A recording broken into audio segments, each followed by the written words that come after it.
दोस्तों, स्क्रीन पर जो लोग आपको दिखाई दे रहे हैं वो है इंदौर के न्यूली वेड कपल सोनम और राजा रघुवंशी। मई 2025 में शादी के महज कुछ दिन बाद ये दोनों हनीमून के लिए मेघालय गए। लेकिन ये खूबसूरत हनीमून ट्रिप का एक खौफनाक साजिश में बदल गया। राजा रघुवंशी का शव मेघालय की एक गहरी खाई में मिला और उनकी पत्नी सोनम रहस्यमयी तरीके से गायब हो गई। क्या ये एक हादसा था या इसके पीछे थी एक सातिर साजिश? 16 लाख के गहने, 2 मंगलसूत्र और एक प्रेम कहानी जिसने सबको हिलाकर रख दिया। आइए इस सनसनीखेज कहानी को शुरू से जानते हैं। नमस्कार दोस्तों, मैं हूं युग बगड़िया। अगर आप पहली बार हमारे चैनल पर आए हैं तो चैनल को सब्सक्राइब कर लीजिए और बेल आइकन दबा दीजिए ताकि हमारी हर नई कहानी की नोटिफिकेशन सबसे पहले आपको मिल सके। दोस्तों, आज की कहानी इतनी चौंकाने वाली और खतरनाक है कि इसे सुनकर आपके होश उड़ जाएंगे। ये कहानी है इंदौर के एक अमीर परिवार की बहू सोनम रघुवंशी की, जिसने अपनी शादी के कुछ ही दिन बाद अपने पति की हत्या की ऐसी साजिश रची जिसने पूरे देश को झकझोर दिया। सोनम ने अपने प्रेमी राज कुसावा और 3 दोस्तों के साथ मिलकर मेघालय के जंगलों में अपने पति को मौत के घाट उतार दिया। आखिर क्यों एक नई नवेली दुल्हन ने अपने पति को मार डाला? 16 लाख के गहने कहाँ गए और 2 मंगलसूत्रों का राज क्या था? तो चलिए इस दिल दहला देने वाली कहानी को शुरू से जानते हैं। इंदौर, मध्य प्रदेश। यहाँ 2 अमीर परिवारों की कहानी शुरू होती है। राजा रघुवंशी 29 साल का एक ट्रांसपोर्ट बिजनेसमैन चलाने वाले परिवार का सबसे छोटा बेटा। उसके पिता अशोक और माँ उमा रघुवंशी के पास अच्छा खासा बिजनेस था। राजा ने पढ़ाई पूरी करने के बाद पारिवारिक बिजनेस ज्वाइन किया और उसे आगे बढ़ाया। दूसरी तरफ थी सोनम रघुवंशी, जिसका परिवार मूल रूप से उत्तर प्रदेश का था। सोनम के पिता देवी सिंह ने इंदौर में पहले आटा चक्की शुरू की, फिर फ्लाईवुड का बिजनेस शुरू किया जो मध्य प्रदेश और गुजरात तक फैल गया। सोनम का परिवार करोड़पति था। सोनम पढ़ाई में औसत थी लेकिन बिजनेस में काफी तेज थी। उसने अपने पिता की कंपनी में एचआर की जॉब शुरू की। 2024 में दोनों परिवारों ने अपने बच्चों की शादी की योजना बनाई। रघुवंशी समुदाय की परिचय पुस्तिका के जरिए सोनम और राजा का जो बायोडाटा एक दूसरे तक पहुंचा। रामनवमी के मौके पर दोनों परिवार मिले और रिश्ता पक्का हो गया। 11 फरवरी 2025 को धूमधाम से सगाई हुई और 11 मई 2025 को हिंदी रीति रिवाजों के साथ इनकी शादी हुई। शादी में राजा के परिवार ने सोनम को 16 लाख के सोने के गहने दिए। शादी के बाद सोनम ससुराल में सामान्य व्यवहार करती थी। वो पूजा पाठ करती लेकिन अक्सर फोन पर बिजी रहती। परिवार को लगा कि वो अपने मायके वालों से बात करती है, लेकिन असल में वो किसी और साजिश में उलझी थी। शादी के कुछ दिन बाद सोनम और राजा हनीमून की प्लानिंग करने लगे। राजा का मन कश्मीर जाने का था लेकिन सोनम ने मेघालय जाने की जिद की। पहले तो राजा मना करता रहा लेकिन सोनम के बार बार कहने पर वो मान गया। सोनम ने खुद शिलोंग की फ्लाइट बुक की। 20 मई 2025 को दोनों इंदौर से बेंगलोर होते हुए गुवाहाटी पहुंचे। सोनम ने शादी के गहने, राजा की सोने की चैन और अंगूठी अपने पास रखी। 21 मई को दोनों शिलोंग के बालाजी गेस्ट हाउस में रुके और कामाख्या मंदिर गए। 22 मई को उन्होंने किट्टिंग रोड से एक स्कूटी किराए पर ली और जो स्वर चेरापूंजी गए। एक लोकल गाइड उनके साथ था। रात को वे सिपरा होम स्टे में रुके। अगले दिन 23 मई को सुबह 5:30 बजे वे वेई साउडोंग वाटरफॉल के लिए निकले। ये जगह सुनसान थी जहां कम ही टूरिस्ट जाते थे। सोनम ने प्राकृतिक खूबसूरती देखने की बात कही और राजा मान गया। सुबह 12:30 बजे सोनम ने अपनी सास उमा को फोन कर बताया कि वो ट्रैकिंग कर रही है और व्रत की वजह से काफी थक गई है। 1:43 पर उसने अपनी माँ से भी बात की। इसके बाद राजा के सोशल मीडिया पर सोनम के साथ एक फोटो पोस्ट हुई। ये आखिरी बार था जब दोनों की किसी से बात हुई। इसके बाद दोनों के फोन स्विच ऑफ हो गए।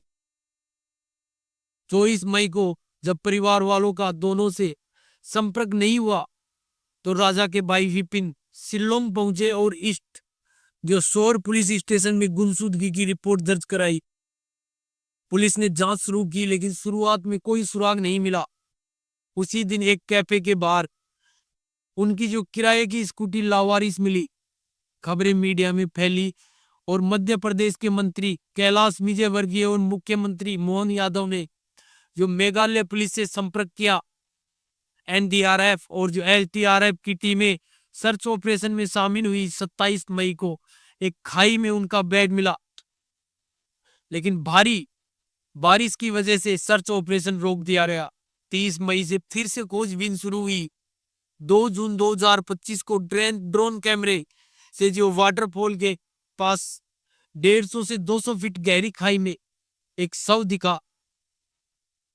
जो टैटू और स्मार्ट वॉच से उसकी पहचान राजा रघुवंशी के रूप में हुई, लेकिन जो सोनम का कोई अता पता नहीं था। पोस्टमार्टम रिपोर्ट ने सबको चौंका दिया। राजा की मौत सिर पर धारदार हथियार से हमले के कारण हुई थी।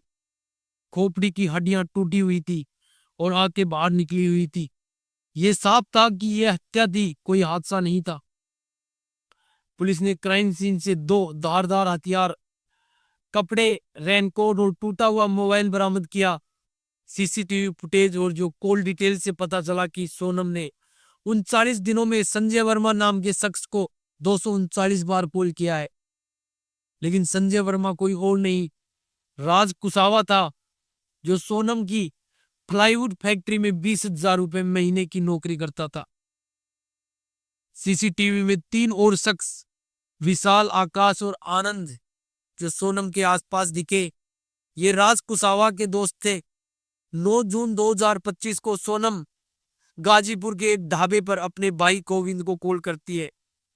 ढाबे वाले ने सोशल मीडिया पर देखी गई तस्वीरों व मीडिया वीडियो की मदद से सोनम को पहचान लिया और तुरंत पुलिस को सूचना दी। जैसे ही पुलिस को सूचना मिलती है, तुरंत पुलिस के द्वारा मौके पर पहुंचकर सोनम को गिरफ्तार कर लिया जाता है। अगले दिन विशाल, आकाश, आनंद और राज कुसावा भी पकड़े गए। पुलिस की पूछताछ में सोनम ने शुरू में किडनैपिंग की कहानी बनाई, लेकिन सबूतों ने उसे बेनकाब कर दिया। सिपारा होम स्टे से मिले जो सूटकेस में उसका मंगलसूत्र और शादी की रिंग थी। रैंक कोड पर राजा का खून और जो सोनम का डीएनए मिला। हथियारों पर विशाल और आकाश के फिंगरप्रिंट मिले थे। सोनम राज कुसावा के बीच जो प्रेम संबंध था। सोनम ने घर वालों को शादी से इनकार किया था, लेकिन पिता के दबाव में राजा से शादी की गई, जिसके चलते उसने राज कुसावा, विशाल, आकाश और आनंद के साथ मिलकर हत्या की साजिश रची। मेघालय को इसलिए चुना गया क्योंकि वहां सुनसान जगह पर हत्या करना आसान था। 23 मई को ट्रैकिंग के दौरान सोनम ने विशाल को इशारा किया और उसने राजा के सिर पर धारदार हथियार से हमला किया। जब तक राजा अपने आप को संभाल पाता, आकाश ने दूसरा वार किया। इसके बाद राजा खून में लथपथ होकर जमीन पर गिर गया और कुछ समय बाद राजा की मौके पर ही मौत हो गई। शव और हथियार खाई में फेंक कर सोनम और उसके साथी वहां से फरार हो गए। सोनम ने 16 लाख के गहने और 9 लाख रुपए गायब किए। उसने इंदौर, वाराणसी और अन्य जगहों पर छिपने के लिए फ्लैट किराए पर लिए और 3 नए मोबाइल खरीदे। कुछ रिपोर्ट्स में दूसरा मंगलसूत्र मिलने की बात थी, जिससे राज कुसावा से शादी की बात सामने आई, लेकिन इसकी कोई पुष्टि नहीं हुई। सभी आरोपी जेल में हैं और जांच जारी है। सोनम के भाई गोविंद ने पहले दुख दिखाया, लेकिन बाद में अपनी बहन को बचाने की कोशिश की। दोस्तों, राजा रघुवंशी की कहानी हमें सिखाती है कि प्यार और लालच कितना खतरनाक हो सकता है। सोनम ने अपने प्रेमी के लिए अपने पति की हत्या करवाई और 16 लाख के गहने लूट लिए। इस केस से हमें कई सबक मिलते हैं। शादी जैसे बड़े फैसलों में पारदर्शिता बहुत जरूरी है। अगर आपको किसी के व्यवहार में बदलाव दिखे तो तुरंत सतर्क हो जाएं। सुनसान जगहों पर अकेले जाने से बचें। आपातकाल में 112 पर कॉल करें। आप इस केस से क्या सीखते हैं? क्या आपको लगता है कि जो आज के समय हमारे समाज में जो कुछ हो रहा है वह सही है?